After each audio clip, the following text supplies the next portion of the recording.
Want to spice up your beat juggling technique with the DJM-S5? What's up everyone, I'm Priyon Joni from Pioneer DJ, and in this lesson, I'm going to show you a simple trick to add flavor to a basic backspin beat juggling technique using the Crossfader hot cue feature on the DJM-S5.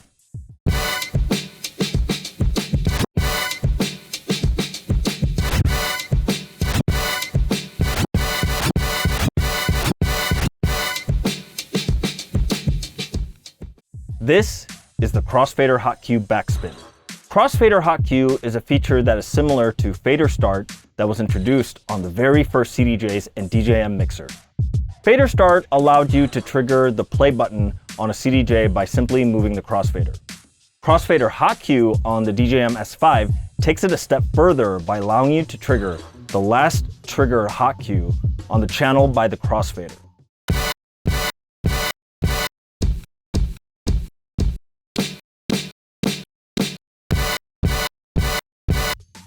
A classic traditional backspin technique involves taking two identical tracks on both decks and playing them back to back in the same segment back and forth.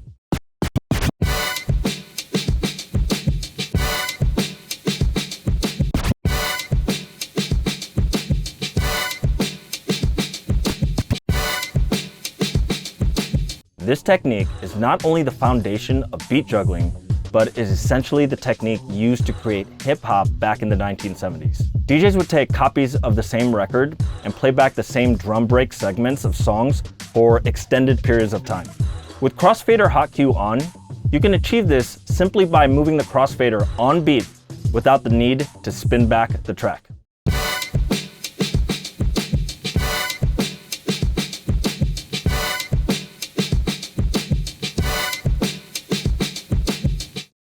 But that's too easy. What I'm going to show you is a way to utilize Crossfader hot cue in a manner that's a little bit more challenging and impressive. So to prepare for this, we'll need a beat or instrumental around 90 to 100 BPM and has a nice stab sound on the first beat.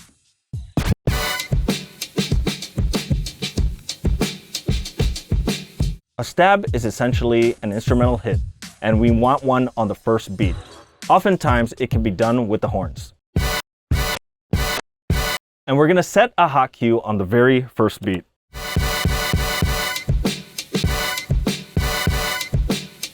Also, don't forget to enable Crossfader hot cue by holding Shift and clicking the button labeled CF hot cue. You know it's enabled when it's blinking. It's also recommended to add some tension to the crossfader by increasing the feel adjust knob. This will reduce the chance of your crossfader from bouncing. Let's set the tempo on both turntables slow for practice and make sure they are precisely matched. Level 1, timing practice. So to start off, we're going to practice our timing by simply performing a backspin with the crossfader alone. Start by playing a track and count 4 beats. Make sure you count the ands of each beat.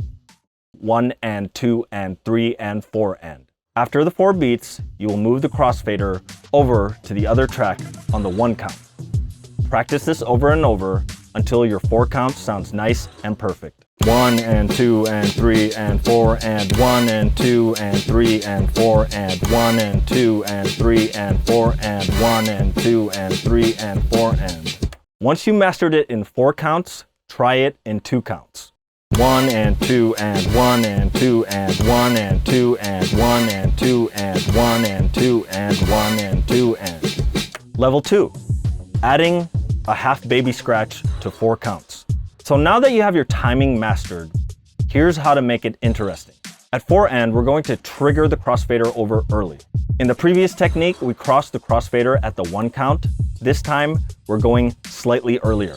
Immediately after you cross over with the crossfader, we will slightly pull back on the record and then release on the 1 count. This can be a little tricky to get perfectly at first, so don't worry. You'll get it down with practice as long as you understand the timing.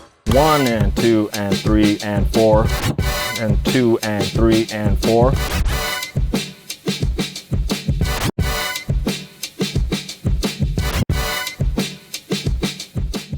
It might take a few hours, a few days, or even a few weeks to get it down, so it's okay to take your time. Once you get it down to 80% accuracy, start practicing by moving the tempo faster. 1 and 2 and 3 and 4 and 1 and 2 and 3 and 4 and...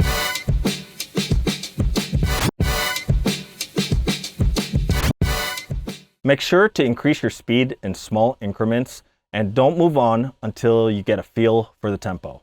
1 and 2 and 3 and 4 and 2 and 3 and 4.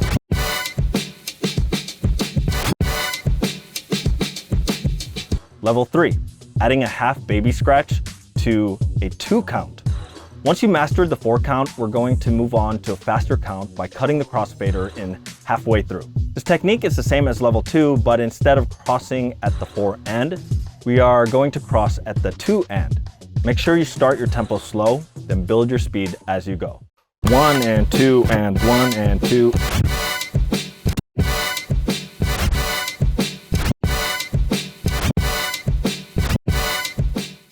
Level 4, adding a half baby scratch to a 1 count.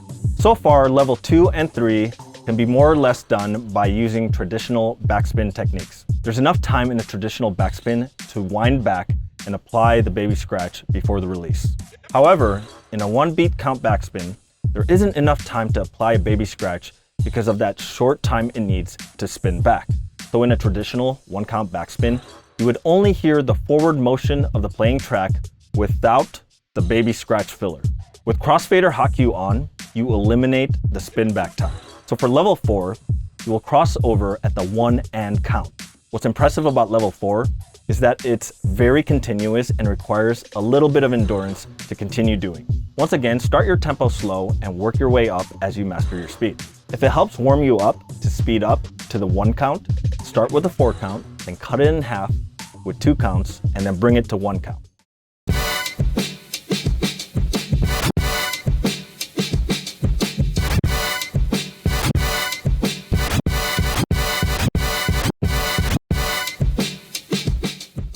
Now this is just a basic technique you can do with Crossfader hot cue to start you off with. As you get better, feel free to get creative and come up with your own techniques. Here's an example of something you can do by setting the stab on one side and the snare drum on the other.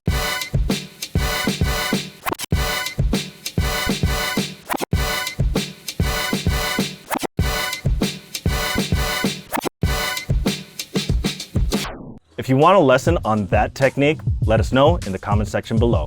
If you want to find out more about the DJM-S5 2-channel scratch style mixer or see more products from Pioneer DJ, be sure to visit us on our website, pioneerdj.com, or catch us on our social media channels at Pioneer DJ USA. Thanks for watching.